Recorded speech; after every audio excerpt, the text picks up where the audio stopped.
We've said it before, we'll say it again. Attacking the fans is a no-win proposition for any entertainment company.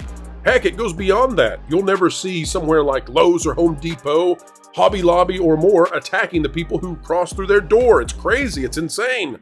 And yet that's what we've seen happen. It's like a terrible refrain out of Star Wars The Acolyte. And that's why the ratings are not all right. They're in the toilet. Today, folks, we will show you just how bad the viewership is for Disney+.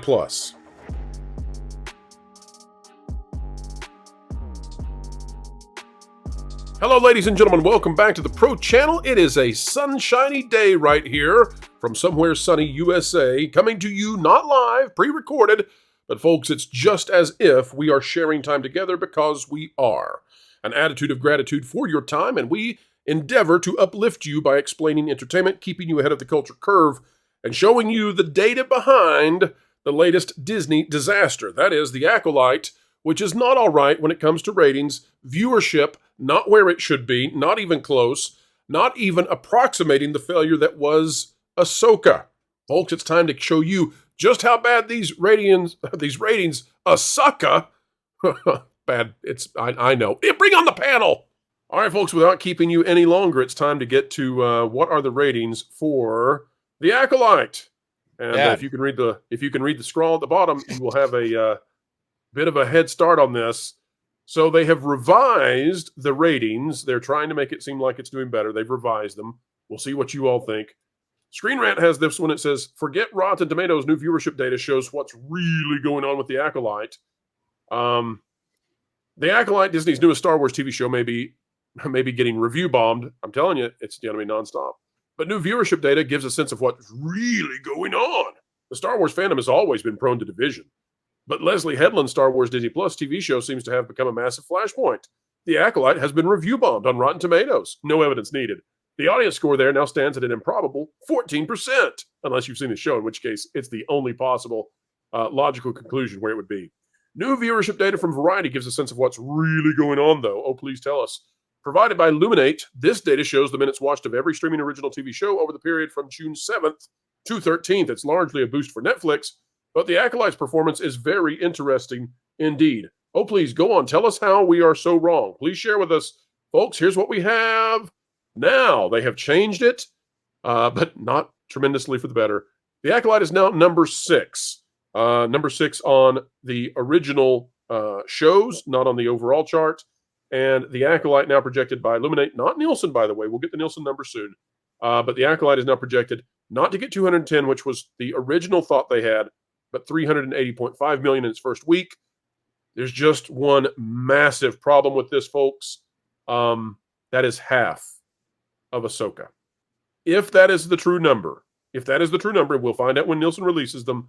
If that's the true number, that is half of Ahsoka. Of course, Screen Rant goes on to tell us their opinion of what this means.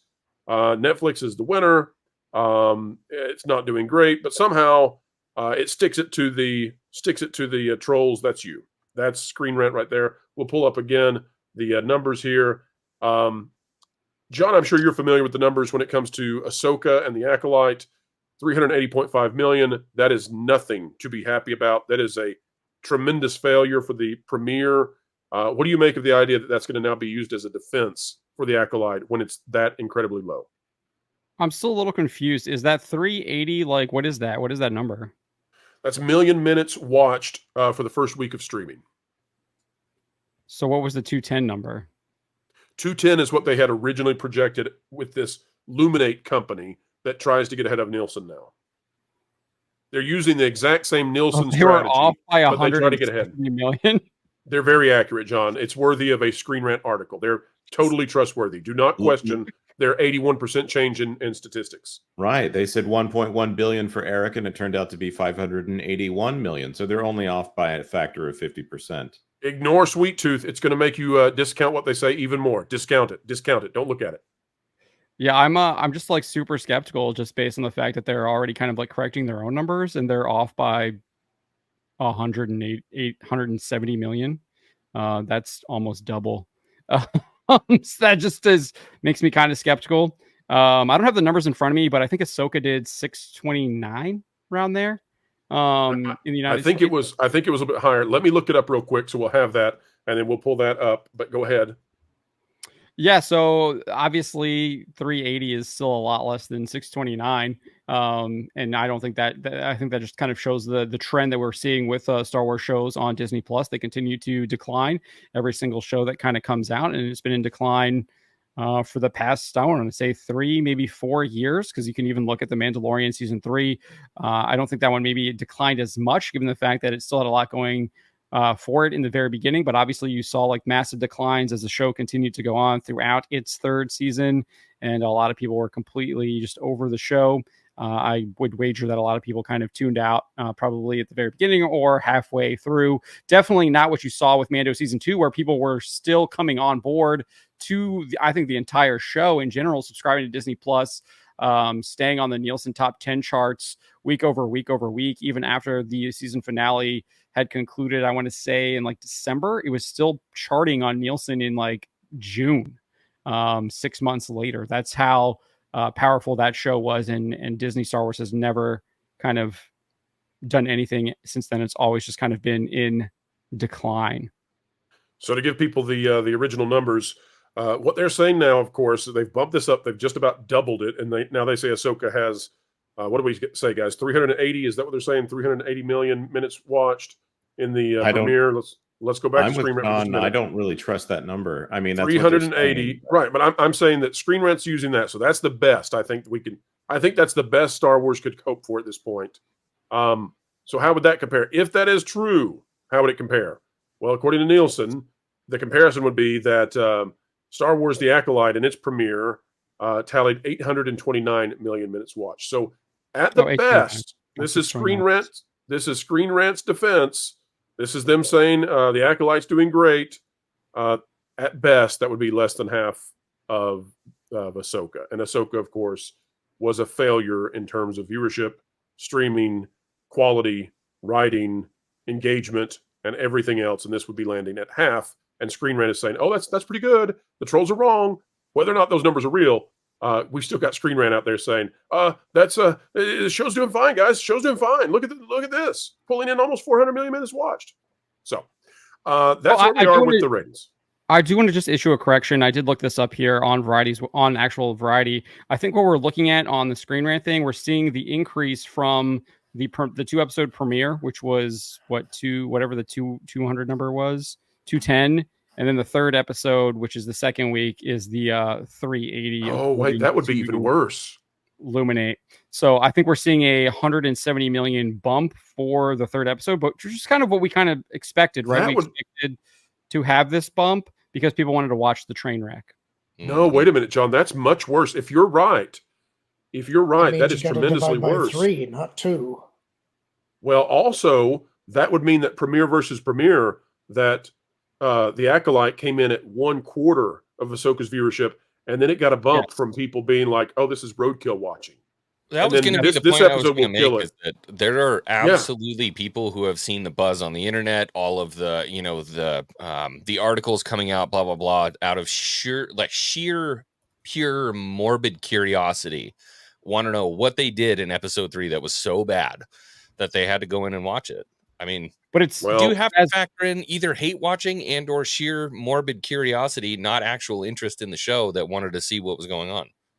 So we are seeing a bump here based on these Illuminate numbers, but I think what Probe points out is absolutely correct. It's still worse than the Ahsoka premiere by like a ton. It's not even half of what the Ahsoka premiere was, which was 829. Obviously, it was a 2-episode premiere, but then you have the 2-episode premiere for the Acolyte, 829 to 210. And I already crunched a bunch of numbers. The Acolyte global view time, according to the Walt Disney Company, was 11.1 million views. You do a basic algebra based on runtime, because they say a view is total time watched based on runtime. So you should be able to just do an easy algebra formula there, solve for X, and you get around 820 million minutes. And that's the global minutes watched based on what the Walt Disney Company actually provided for us. That was already 9 million less than just what Nielsen told us Ahsoka did in the United States.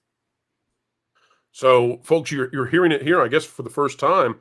John has convinced me. I think this is exactly right.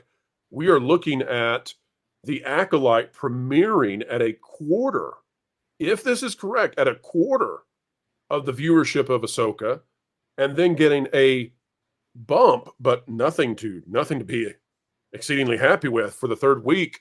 Guys, I think given what we watched, I think this will fall completely off the chart for episode 4. Lorena, any disagreement there? Sorry, I was muted. Sorry. No disagreement whatsoever. And I'll prognosticate and say that since House of the Dragon is now on with season 2, the Acolyte's just going to drop even further.